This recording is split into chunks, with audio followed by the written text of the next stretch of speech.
اسلام ہی ایمان کی منزل کا نشان ہے، اس حسن دولت پہ ولی کیوں نہ ہو سکتے؟ اللہ کا فرمان محمد کی زبان ہے، اللہ کا فرمان محمد کی زبان ہے۔ حضرت عزت نے قرآن مقدس میں ارشاد فرمایا شہر رمضان الذی انزل فیہ القرآن، ہم نے رمضان کے مہینے میں قرآن پاک کو نازل کیا، ہم نے رمضان کے مہینے میں قرآن پاک کو اتارا۔ ایک تو رمضان کا مہینہ ویسے بہت برکتوں والا ہے، اوپر سے اللہ رب العزت نے اس مہینے میں قرآن کو نازل کیا۔ قرآن جیسی کتاب جو ہمارے ہدایت اور رہنمائی کا راستہ ہے، ہر حل ہمارا قرآن پاک میں موجود ہے۔ اللہ رب العزت نے رمضان کے مہینے میں قرآن کو نازل کیا۔ اب رمضان ہمارے قریب ہے تو ہمیں رمضان میں کرنا کیا چاہیے؟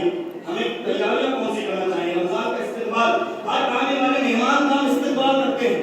ہمارے گھر پر کوئی مہمان آتا ہے تو ہم اچھا انتظام کرتے ہیں، اس کے لیے اچھا کھانا اس کے لیے تلاش کرتے ہیں کہ اچھا سے اچھا کھانا مل جائے، ہم اس کے لیے اچھا انتظام کرتے ہیں۔ ہوتا نہیں ہوتا ہے جو ہمارے کوئی مہمان آتا ہے اس کا ہم اچھے سے استقبال کرتے ہیں، تو رمضان بھی ایک مہمان ہے، رمضان اللہ کا بھیجا ہوا ایک مہمان ہے۔ جیسے ہم اپنے مہمانوں کی تعظیم کرتے ہیں، ایسی اللہ کے وہ جو مہمان ہمارے گھر میں آتا ہے وہ بھی اللہ کا بھیجا ہوا ہوتا ہے۔ اللہ رب العزت فرماتا ہے کہ میں جب بندے سے خوش ہوتا ہوں تو اس کے ایک مہمان بھیجتا ہوں، جب میں خوش ہوتا ہوں اپنے بندے سے تو میں اس کے گھر میں ایک مہمان بھیجتا ہوں۔ مہمان جب کسی کے گھر مہمانوں کا آنا جانا زیادہ ہو، جب کسی کے گھر زیادہ مہمان کا آنا جانا لگا ہو تو سوچ لینا کہ اللہ رب العزت اس بندے سے خوش ہے۔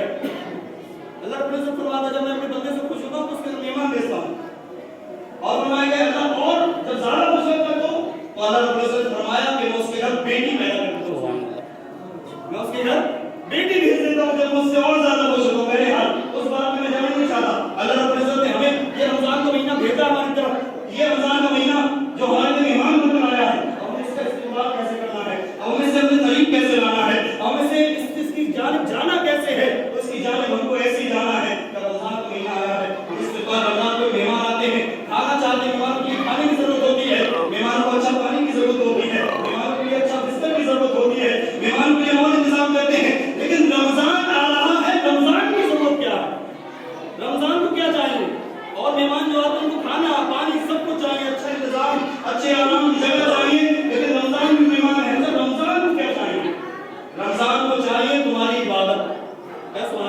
سبحان اللہ، سبحان اللہ۔ آتے ہیں خاموش تو بیٹھے رہتے ہیں، سبحان اللہ کہا کریں، آپ کی نیکیوں میں اضافہ ہوتا رہے گا۔ سبحان اللہ۔ رمضان کو چاہیے آپ کی عبادت، رمضان کو چاہیے آپ کی اچھائیاں، رمضان کو چاہیے کہ آپ جو گناہ اب تک کرتے آئے ہیں، جو گناہ آپ کر رہے ہیں، جن گناہوں میں مشغول ہیں آپ، ان گناہوں سے توبہ کریں۔ رمضان چاہتا ہے کہ رمضان ایک مہمان آیا ہے، رمضان کی خواہش پرور نہیں ہے، رمضان چاہتا ہے میرے مہینے میں سارے تمام جو مسلمان ہیں حضور امتیوں کو روزہ رکھیں۔ رمضان کی غذا یہ ہے، اور مہمان ہوتے ہیں ان کی الگ غذا ہوتی ہے، لیکن رمضان ایک مہمان ہے جو ہمیں برائیوں سے روک کر اچھے کاموں کی طرف دعوت دیتا ہے، اچھے کاموں کی طرف بڑھاتا ہے۔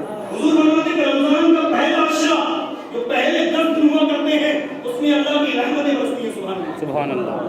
جو دوسرے 10 دن ہوا کرتے ہیں اس میں اللہ رب العزت لوگوں کی مغفرت کرتا ہے، سبحان اللہ، لوگوں کی مغفرت کرتا ہے۔ تیسرا جو عشرہ ہوا کرتا ہے حضور فرماتے ہیں کہ وہ جہنم سے آزادی کا عشرہ ہوا کرتا ہے۔ جب ایک مومن دعا کرتا ہے، اپنے گناہوں کی توبہ کرتا ہے تو اللہ رب العزت اسے جہنم سے آزاد کر دیتا ہے۔ دوسرے عشرے میں مغفرت کی دعا مانگتا تو اللہ رب العزت اس کی مغفرت کرتا ہے۔ پہلے عشرے میں اللہ رب العزت کی رحمتیں نازل ہوا کرتی ہیں، گھروں میں بھی رحمتیں نازل ہوا کرتی ہیں، مسجدوں میں بھی رحمتیں نازل ہوا کرتی ہیں۔ حتیٰ کہ ہم کو رمضان میں یہ کرنا ہے، ہم کو استقبال اس کا ایسا کرنا ہے کہ مسجدیں ہماری پور ہو جائیں۔ دیکھیے ہر انسان کا ہماری جو غذا ہے کھانا ہے، ہم جتنا ہمارا پیٹ ہوتا ہے نا، اگر ہمارا پیٹ جتنے کھانے بھر رہا ہے اور ہم کو اس سے کم دے دیا جائے، مان لو ہماری غذا ہے 2 روٹی، ہم کو دی جائے 1 روٹی تو ہمارا پیٹ خالی رہتا ہے، ہمیں بھوک کی شدت بھی رہتی ہے، ہمیں تڑپ بھی ہوتی ہے یار اور مل جاتا، میرا پیٹ جو ہے وہ صحیح طریقے سے بھر جاتا۔ اچھا مسجد کی غذا کیا ہے؟ نماز، مسجد کیا چاہتی ہے؟ مسجد کا پیٹ کیسے بھرتا ہے؟ مسجد کا پیٹ ایسے بھرتا ہے جب نمازی مسجدوں میں پر ہوتے ہیں۔ سبحان اللہ۔ حضور فرماتے ہیں یہ مسجدیں حشر کے دن شکایت کریں گے اللہ رب العزت سے، اے اللہ جس بستی میں میں تھی انہوں نے مجھے بھوکا رکھا تھا، انہوں نے مجھے پیاسا رکھا تھا۔ اللہ رب العزت فرمائے گا کہ انسان کی غذا تو کھانا ہوتی ہے، انسان کھانا اگر کھاتا ہے تو اس کا پیٹ بھر جاتا ہے، آخر میری غذا کیا ہے؟ تیرا پیٹ انہوں نے کیسے خالی رکھا؟ تو یہ مسجدیں پکاریں گی، اے اللہ انہوں نے ہم کو جب اذان لگتی تھی تو